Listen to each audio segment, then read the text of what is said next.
तो बच्चों, numerical PYQ series में आपका स्वागत है। इसमें हम लोग प्रकाशिकी के क्वेश्चंस को कर रहे हैं।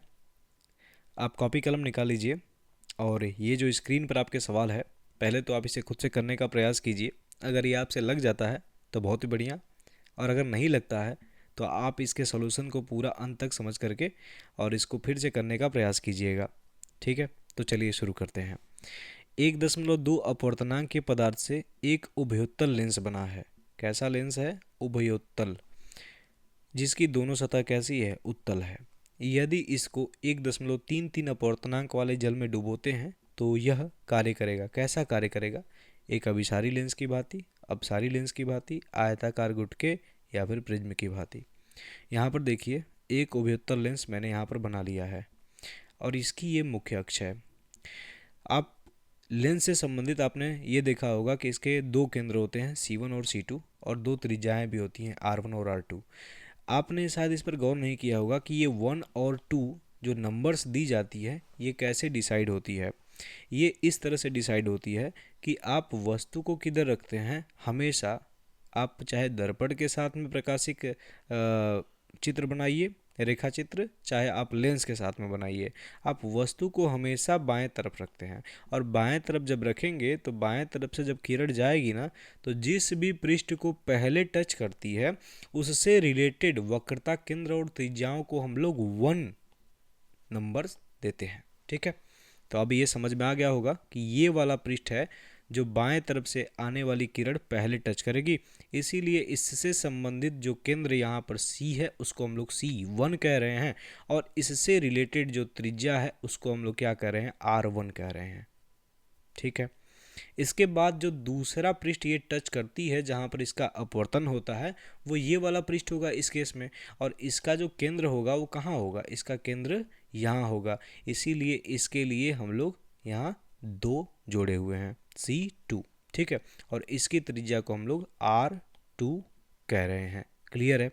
नोटेशंस बहुत ही महत्वपूर्ण होते हैं समझने, क्योंकि अगर आप इनको नहीं समझेंगे तो आप जो चिन्ह परिपाटी के साथ में वैल्यूज रखनी है ना, उनको आप गलत कर देंगे। ठीक है, अब यहाँ देखिए मैंने क्या किया है, जो यहाँ पर जो मान 1.2 और 1.33 दिए गए हैं, इनको मैंने एक नाम दे दिया है। तो एन एम क्या है? एन एम जो है वो माध्यम का निरपेक्ष अपवर्तनांक है जिस माध्यम में लेंस को रखा गया है। ठीक है, और इसका मान कितना है? 1.33 है, क्योंकि ये क्या है? जल है। इसके बाद एन एल क्या है? L for lens, M for medium और एल फॉर लेंस। इस तरह से हम लोग इसको नोटेशन दे रहे हैं। ठीक है, तो लेंस का अपवर्तनांक कितना है? 1.2 है। यहाँ तक आपको चीज़ें क्लियर हैं? तो चलिए अब इसके आगे हम लोग कैसे इसे हल करेंगे तो इसको देखते हैं। लेंस मेकर सूत्र से, लेंस मेकर सूत्र क्या होता है? 1/फोकस दूरी यानी F बराबर n-1, यहाँ पर n-1 1/r1 माइनस 1/r2 होता है। यहाँ पर हम लोग क्या करेंगे? उभयोत्तल लेंस के लिए दोनों की जो वक्रता त्रिज्याएं हैं उनको हम लोग समान मान लेंगे, लेकिन ये दोनों जो है ना, समान होते हुए भी आंकिक रूप से ये चिन्ह परिपाटी के साथ में जब हम लोग इस फार्मूले में मान को रखेंगे तो वो दोनों अलग अलग हो जाएंगी। क्या होगा अभी आगे हम लोग समझेंगे। तो ठीक है, यहाँ देखते हैं एन क्या है? लेंस का माध्यम के सापेक्ष अपवर्तनांक है। यानी इस फार्मूले में ये जो लेंस का ये जो एन होता है ना, वो क्या होता है? लेंस जिस भी माध्यम में रखा है उस माध्यम के सापेक्ष अपवर्तनांक होता है। ठीक है, तो यहाँ पर n का मतलब क्या हो जाएगा? यानी लेंस का माध्यम के सापेक्ष अपवर्तनांक n, यानी n बराबर क्या होगा? NL/NM। अब अगर सापेक्ष अपवर्तनांक के सूत्र को जानते हैं तो जिस माध्यम के सापेक्ष निकाला जाता है उसका जो निरपेक्ष अपवर्तनांक होता है वो नीचे होता है, और जिसका निकाला जाता है उसका निरपेक्ष अपवर्तनांक ऊपर होता है। ठीक है, इस तरह से ये फार्मूला लिखा गया है। यानी n का मान क्या हो जाएगा? n बराबर 1.2 बटे में 1.33 होगा। ठीक है, इस मान को हम लोग कहाँ रख देंगे? समीकरण 1 में जो ये वाला है n, वहाँ पर रख देंगे। तो यहाँ पर मैंने इसको रख दिया। ठीक है, अब यहाँ देखिए R1 का मान प्लस R लिया गया है और R2 का मान माइनस R लिया गया है। कैसे? चिन्ह परिपाटी से। ठीक है, परिपाटी से। कैसे चिन्ह परिपाटी को लगाते हैं, तो ये इस बात को आप जानते होंगे। अगर नहीं जानते तो ये जान लीजिए कि यहाँ पर जब भी आपको चिन्ह परिपाटी लगानी होती है तो वहाँ पर आप क्या करते हैं, उसके जो ध्रुव पर आप एक ओरिजिन बिंदु को मानते हुए, मूल बिंदु को मानते हुए ओ आप एक एक्स वाई अक्ष खींच लेते हैं। इधर वाला धनात्मक एक्स अक्ष है तो इधर वाला ऋणात्मक एक्स अक्ष है। अब यहाँ से देखिए तो इधर जो R1 है वो किधर है, प्लस एक्स अक्ष की तरफ है, तो इसीलिए R1 के मान को मैंने प्लस R लिखा है। ठीक है, और R2 किधर है, अगर R2 की तरफ से इस तरह से देखेंगे तो प्लस एक्स इधर होगा और माइनस एक्स इधर होगा, यानी R2 किधर आ रही है, R2 का मान जो है वो इधर आ रहा है माइनस साइड, इसीलिए इसका जो मान है वो माइनस R से लिखा गया है। ठीक है, अब यहाँ देखिए, यहाँ पर R1 और R2 जो है इस तरह से देखिए, इसको पहले यहाँ पर मान लिख दिया गया है n के जगह पर 1.2 बटे में 1.33 माइनस 1, और इसको इस तरह से हल किया गया है 1.20 माइनस 1.33 बटे में 1.33। यहाँ पर इसको घटाएंगे तो माइनस 0.13 आ जाएगा बटे में 1.33, और यहाँ पर ये सेम रखा है मैंने।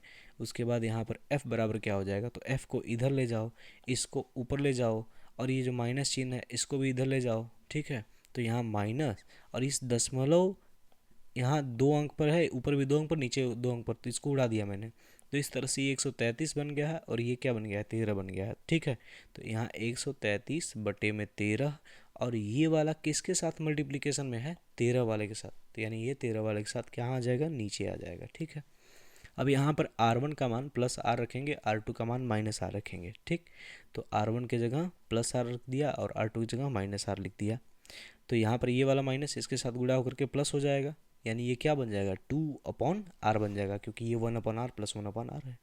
ठीक है, और इस तरह से इसको हल करके देखेंगे ना तो इसका मान आ जाएगा f बराबर माइनस 133 बटे में 26, और ऊपर क्या है, R है, यानी इसका जो मान है वो ऋणात्मक आ रहा है, और ऋणात्मक जब मान आता है तो वह कैसा लेंस होता है, अवतल लेंस होता है, यानी वह अपसारी लेंस की भांति व्यवहार करेगा। ये दूसरा वाला ऑप्शन सही माना जाएगा इसमें।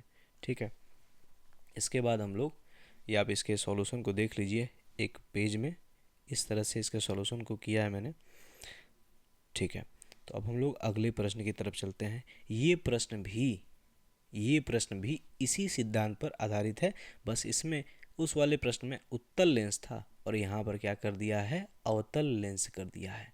ठीक है, इसमें जो माध्यम है, यहाँ पर देखिए क्या सवाल है, निम्न में से कौन सा किरण आरेख सही है, जहाँ n1 क्या है, माध्यम का, और n2 क्या है, लेंस के पदार्थ का अपवर्तनांक है।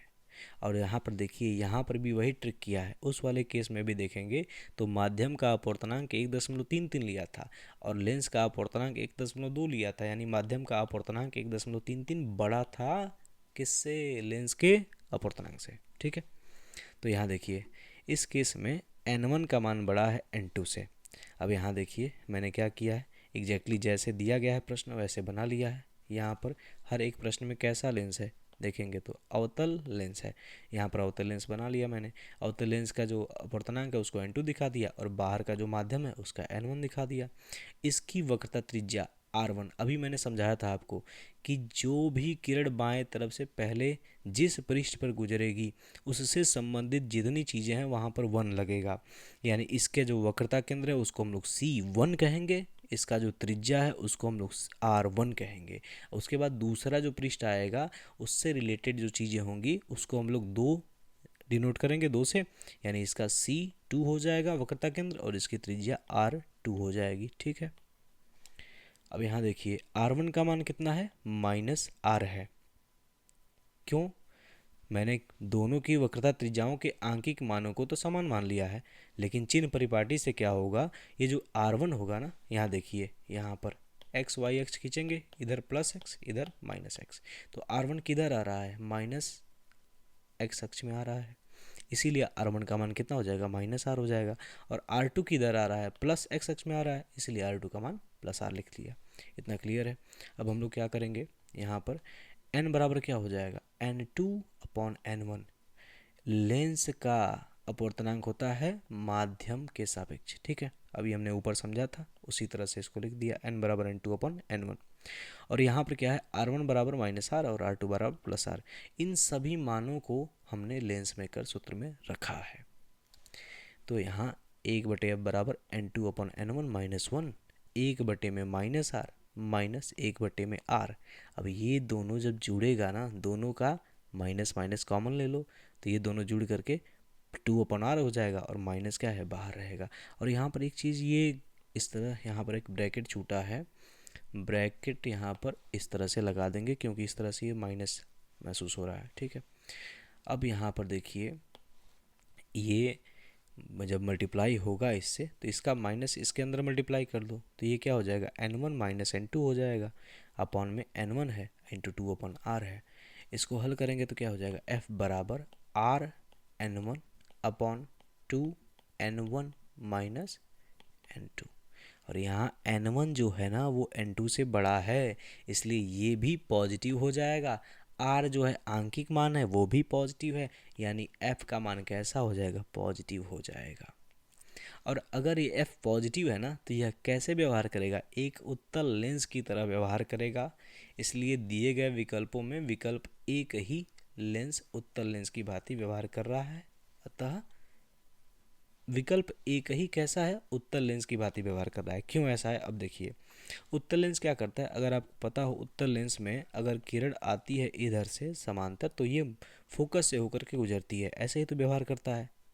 और अवतल लेंस में ये फोकस से, सॉरी, अवतल लेंस में ऐसे जाती है जब समांतर, तो ये फोकल लेंस से फोकल बिंदु से गुजरने का ऐसे आभासी रूप से गुजरती है। ठीक है, यानी कि ये पहला ही ऑप्शन ऐसा है, ये पहला ही ऑप्शन ऐसा है जिसमें किरण जब समांतर आ रही है ना, तो वो फोकस से होकर के गुजर रही है। यानी यही जो है वो उत्तल लेंस की भांति व्यवहार कर रहा है, जिसकी फोकस दूरी कैसी हो, पॉजिटिव हो। तो इस प्रकार से इसका उत्तर ऑप्शन नंबर 1 हो जाएगा।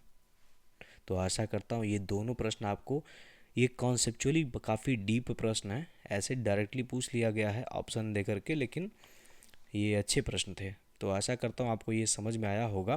अगर आपको समझ में आया होगा तो आप वीडियो को लाइक दे करके मुझे ये इंडिकेशन दीजिए कि आपको ये समझ में आया है। और अगर आपको आगे भी इस चैनल से रिलेटेड, इस टॉपिक से रिलेटेड जो है अगर वीडियो देखनी है, तो आप इसको सब्सक्राइब कर लीजिएगा। वीडियो देखने के लिए धन्यवाद।